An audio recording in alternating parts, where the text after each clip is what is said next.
Italy visa করতে কি কি ডকুমেন্টের প্রয়োজন?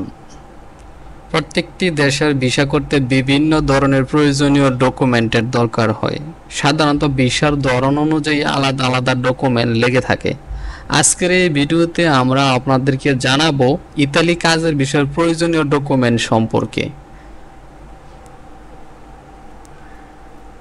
নাম্বার 1, অবশ্যই পাসপোর্টের মেয়াদ ন্যূনতম 1 বছর থাকতে হবে। নাম্বার 2, জন্ম নিবন্ধন সনদ এবং বাংলাদেশি ভোটার আইডি কার্ড থাকতে হবে। Number 3, visa application form. Number 4, passport সাইজের রঙিন ছবি।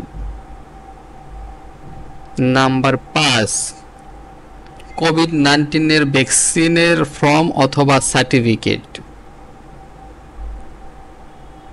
নাম্বার 6, সকল কাগজপত্র সত্যায়িত থাকতে হবে।